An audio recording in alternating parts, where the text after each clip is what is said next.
I got so much motherfucking design on right now. Break it down, bring it back, make it clap. I got 3 old thoughts, new block, where that thing. Bitches on my line, and you know. Assalamualaikum warahmatullahi wabarakatuh. Perkenalkan, saya Nadia Gustiana dengan NIM 2522235 kelas 2G, Prodi Pendidikan Teknik Informatika dan Komputer, Fakultas Tarbiyah dan Ilmu Keguruan, Universitas Islam Negeri Syekh Jamil Jambi Bukit Tinggi. Baiklah, pada kesempatan kali ini saya akan membahas kembali tentang memori untuk memenuhi ujian akhir semester pada mata kuliah organisasi dan arsitektur komputer dengan dosen pengampu. Pada memori saya akan membahas tentang konsep dasar memori, karakteristik sistem memori, fungsi memori, memori internal dan memori eksternal, berarti memori dan tipe memori komputer. Baiklah, langsung saja masuk pada pembahasan yang pertama, yaitu konsep dasar memori. Memori adalah bagian dari komputer, tempat di mana program-program dan data-data disimpan. Memori itu terdiri atas memori internal dan memori eksternal, di mana memori internal adalah memori yang dapat diakses langsung oleh prosesor seperti register yang terdapat di dalam prosesor, cache memori, dan memori utama yang berada di luar prosesor. Sedangkan memori eksternal adalah memori yang diakses prosesor melalui peranti input-output. Salah satunya yaitu disket dan hard disk.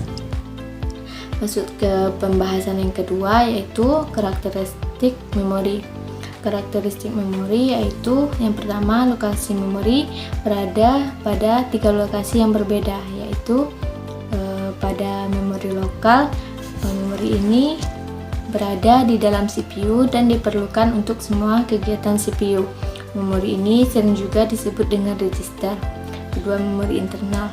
Memori ini berada di luar chip prosesor tetapi bersifat internal terhadap sistem komputer dan diperlukan oleh CPU untuk proses eksekusi program hingga dapat diakses secara langsung oleh prosesor. Selanjutnya yaitu memori eksternal. Memori ini bersifat eksternal terhadap sistem komputer dan berada di luar CPU dan diperlukan untuk menyimpan data atau instruksi secara permanen. Memori ini tidak diperlukan di dalam proses eksekusi sehingga tidak dapat diakses secara langsung oleh CPU. Untuk akses memori eksternal ini, CPU harus melalui pengontrol atau modul input-output. Yang kedua yaitu kapasitas. Yang pertama, kapasitas pada register dinyatakan di dalam bit. Yang kedua, pada kapasitas memori internal dinyatakan dalam bentuk satuan byte, di mana 1 byte sama dengan 8 bit atau word. Ketiga, pada kapasitas memori eksternal dinyatakan dalam byte. Memori eksternal biasanya lebih besar kapasitasnya daripada memori internal. Hal ini disebabkan karena teknologi dan sifat penggunaannya yang berbeda. Selanjutnya, banyaknya word, umumnya 8 sampai 16 bit. Yang ketiga yaitu satuan transfer. Satuan transfer merupakan jumlah bit yang dibaca atau ditulis ke dalam memori pada suatu saat. Tiga konsep yang berhubungan dengan satuan transfer adalah word.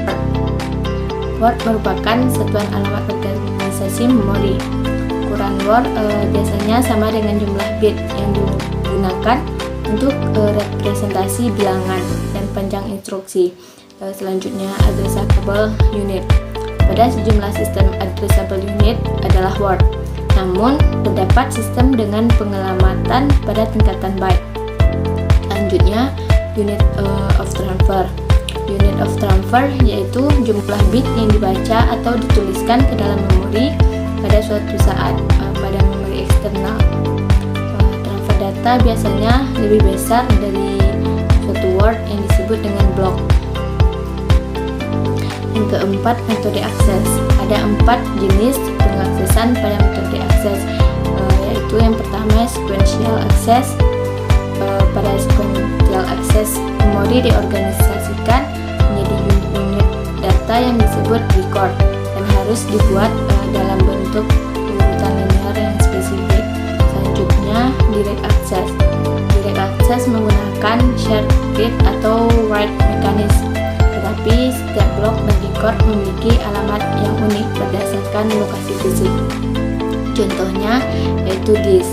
Selanjutnya, random access. Pada random access, setiap lokasi memori dipilih secara acak dan diakses serta dialamati secara langsung. Contohnya yaitu memori utama. Selanjutnya, associative access. Pada associative access, data dicari berdasarkan isinya, bukan alamatnya di dalam memori. Yang kelima yaitu kinerja. Ada 3 parameter utama pengukuran unjuk kerja, yaitu yang pertama access time. Bagi RAM, waktu akses adalah waktu yang dibutuhkan untuk melakukan operasi baca atau tulis, sedangkan pada memori non-random access merupakan waktu yang dibutuhkan dalam melakukan mekanisme baca atau tulis pada lokasi tertentu. Selanjutnya, memori cycle time. Konsep ini digunakan pada RAM yang terdiri dari free access time ditambah dengan waktu yang diperlukan transit agar hilang pada saluran sinyal. Selanjutnya yaitu transfer data, yaitu kecepatan data transfer ke unit memori atau dari unit memori. Selanjutnya yang keenam, tipe fisik. Ada 2 tipe fisik memori, yaitu memori semikonduktor. Memori ini memakai teknologi LSI dan VLSI. Memori ini banyak digunakan untuk memori internal seperti RAM. Selanjutnya, memori permukaan magnetik. Memori ini banyak digunakan untuk memori eksternal, yaitu untuk disk atau pita magnetik. Yang ketujuh yaitu berdasarkan karakteristik fisik. Ada 2 karakteristik fisik memori, yaitu yang pertama volatile dan non-volatile. Pada memori volatile, informasi akan rusak secara alami atau hilang bila daya listrik memberikan. Sedangkan pada memori non-volatile, sekali informasi direkam akan tetap berada di sana tanpa mengalami kerusakan sebelum dilakukan perubahan. Yang kedua itu erasable dan non-erasable. Erasable artinya isi memori dapat dihapus dan diganti dengan informasi lain. Sedangkan non-erasable adalah memori semikonduktor yang tidak dapat terhapus, seperti ROM. Yang C yaitu fungsi memori. Fungsi memori yaitu sebagai sarana penyimpanan data baik sementara maupun permanen. Adapun fungsi lain dari memori, yang pertama yaitu menyimpan data dari perangkat lunak input hingga dikirim ke ALU. Kedua, menyimpan instruksi dari sebagian besar perangkat input. Yang ketiga, sebagai media penyimpanan berkas penting yang berhubungan dengan operasi sistem. Yang keempat, menyimpan data semua aplikasi dan cache. Yang kelima, dapat digunakan untuk membackup data. Dan yang terakhir yaitu menyimpan data multimedia. Pembahasan keempat yaitu memori internal dan eksternal. Memori internal yaitu memori yang berada di luar chip prosesor tetapi bersifat internal terhadap sistem komputer dan diperlukan oleh CPU untuk proses eksekusi program hingga dapat diakses secara langsung oleh prosesor tanpa modul perantara. Memori internal ini sering juga disebut sebagai memori primer atau RAM. Selanjutnya, memori eksternal. Memori eksternal tidak diperlukan di dalam proses eksekusi sehingga tidak dapat diakses secara langsung oleh CPU. Untuk akses memori eksternal oleh CPU harus melalui modul input-output. Memori eksternal sering juga disebut dengan memori sekunder. Yang kelima yaitu hierarki memori pada arsitektur komputer. Hierarki memori memisahkan atau mengklasifikasikan penyimpanan komputer pada sebuah struktur. Struktur ini didasarkan pada kecepatan media penyimpanan tersebut. Selain itu juga dipertimbangkan kompleksitas dan kapasitas penyimpanan serta performa dan teknologi yang digunakan. Karakteristik dari hierarki memori ini terbagi menjadi 3 bagian. Yang pertama, dari segi kecepatan, semakin posisinya ke atas, maka kecepatan dari memori ini akan semakin cepat. Sebaliknya, semakin ke bawah, maka akan semakin lambat. Yang kedua, dari segi kapasitas, semakin ke atas, maka kapasitasnya akan semakin kecil. Namun sebaliknya, jika semakin posisinya di bawah, maka kapasitasnya juga akan semakin besar. Yang ketiga, dari segi harga, semakin posisinya ke atas, maka harganya akan semakin mahal. Sebaliknya, semakin ke bawah, maka harga dari memori tersebut akan semakin murah. Pembahasan yang terakhir yaitu tipe memori komputer. Tipe memori komputer ini dibagi menjadi 2 kategori utama, yaitu volatile dan non-volatile.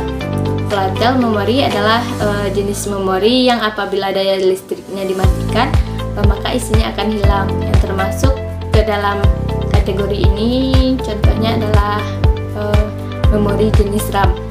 Yang kedua, non-volatile. Non-volatile adalah jenis memori yang mempertahankan isinya pada saat tidak ada listrik. Yang termasuk dalam kategori ini adalah memori ROM. Tetapi flash memory seperti compact flash termasuk ke dalam jenis memori non-volatile. Sekian